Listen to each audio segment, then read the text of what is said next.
exceeds minute ventilation. Alright?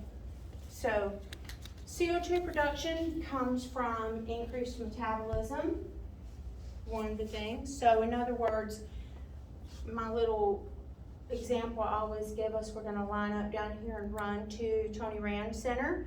When we get there, our heart rate will be greater than when we started, and our respiratory rate will be greater than when we started, because we increased our metabolism and we produced more CO2.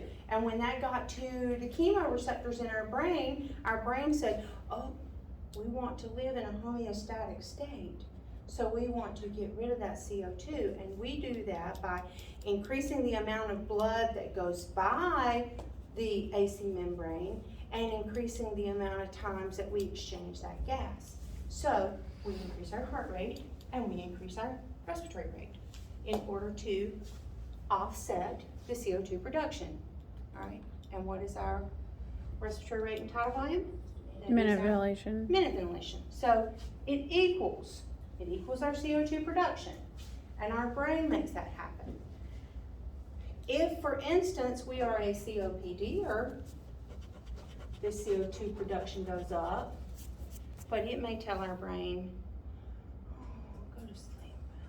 So we don't take as big a breath, we don't breathe as many times, and our CO2 production will exceed our minute ventilation, okay?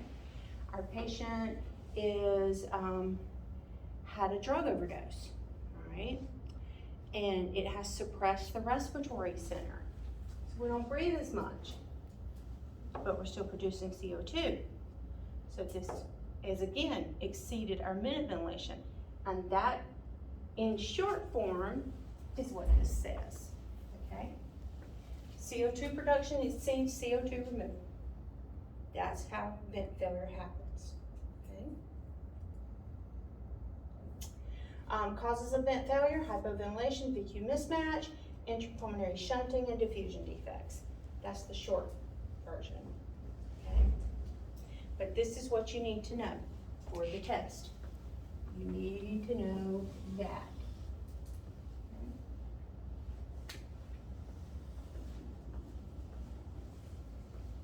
Does sepsis fall into that category?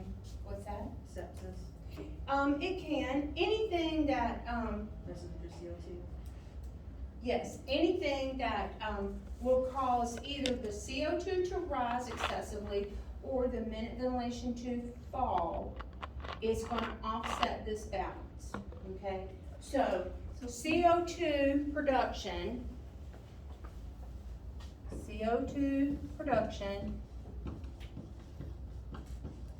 should equal minute ventilation, or minute ventilation should equal CO2 production.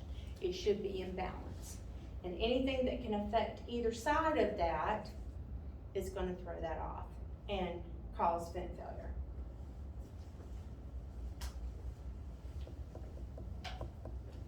So it's CO2 production. What's that? So vent failure is when CO2 is less than minute ventilation? No, it's greater than Greater than. ventilation.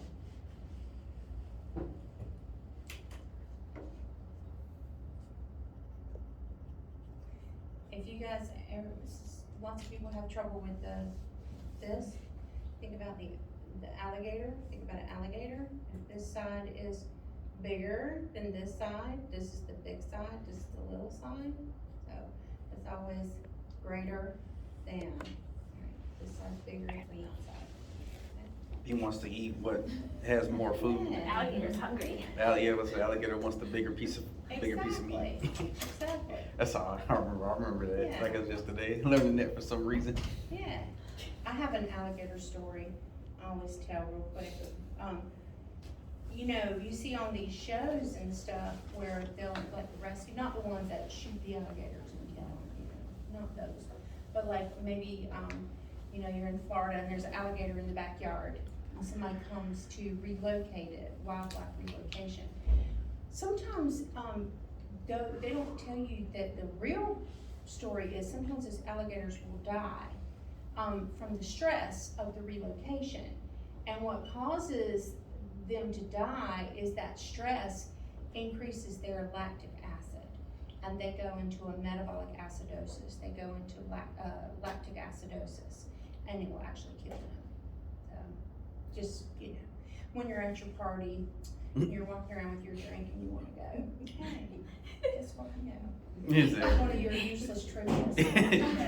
Yeah, you got an alligator? Like, just ask them random Exactly. questions. Hey, Lake Walkmall's full of alligators out here. We got a bunch of local alligators, you know, so, What are you learning in school? Well, I learned that alligators die when you relocate them. sometimes they do, even though, of course, they don't show you that because they're trying to rehab and, you know, they're trying to safely relocate, but sometimes it doesn't work.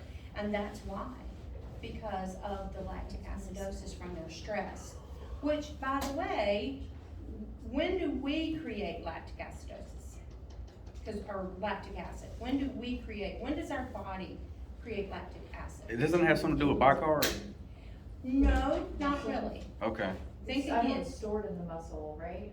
It is aerobic. stored in the muscle. Aerobic versus anaerobic. Anaerobic activity produces lactic acid.